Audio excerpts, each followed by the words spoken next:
Folks, I want you to pay very close attention to what is going on in Cuba.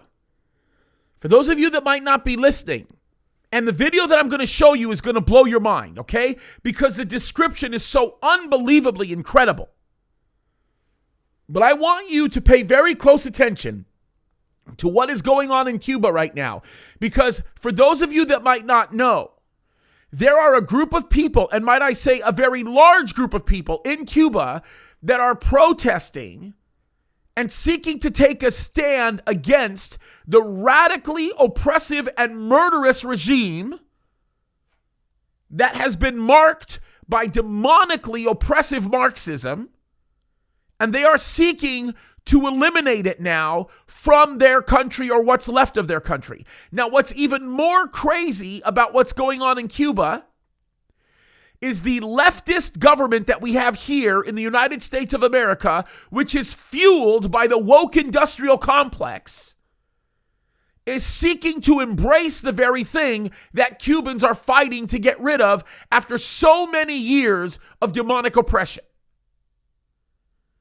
Now, I saw an interview yesterday by Sean Hannity, and it doesn't really matter what Sean says here because Sean is just simply asking a question, but I want you to pay attention to what Marco Rubio says, who I believe is a Cuban American, in response to what's going on in Cuba. And folks, pay very special attention because in 2 minutes, he describes some of the most comprehensive, just insightful information happening with the leftist government that is in the United States of America. And what they are seeking, folks, is nothing short of Marxism, which is fueled by the woke industrial complex.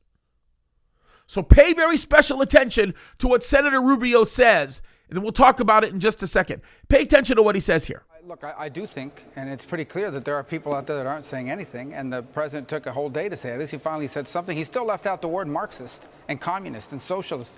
What you just described, the murderous nature of the Castro regime, that's the way every Marxist regime has ever been, always. Because Marxism and socialism is built on this. You go to a people and you say there's this group of good, noble people, and then there's this group of oppressors that is trying to destroy them. Give us the power to crush the oppressors. And if you give us the power, we're going to give you security, we're going to give you a stable economy, we're going to give you all the things you need. But the price of that, of course, is your freedom. So they win, and then what happens? You don't get those things, and you don't get your freedom back. And then if you complain about it, they crack your head open, they put you in jail, they exile you, or they kill you. And that's what's happening, and that's what happens everywhere all the time. Socialism is about control, about controlling people and every aspect of their lives. And the passion you see in the streets of Miami tonight and in other parts of Florida and the country is people that suffered under that evil, saw their families divided, their lives destroyed, their kids have to go overseas, people never saw their parents before they died because of evil. That's what Marxism is, and I wish we had a president and more leaders in Congress on the Democratic side of the aisle. We have a few, but not enough, willing to say that. What ways? That is an incredibly powerful description of what Marxism does and what it looks like. It's amazing to me that Marxism is something that is even being embraced by many Christians that have fallen to the woke industrial complex. And the reality of what we see as it relates to Marxist tactics is that the very first thing they come after is the church. Why? Because the true church stands against Marxism, because Marxism is demonically inspired evil control of people. It is pure-blooded oppression.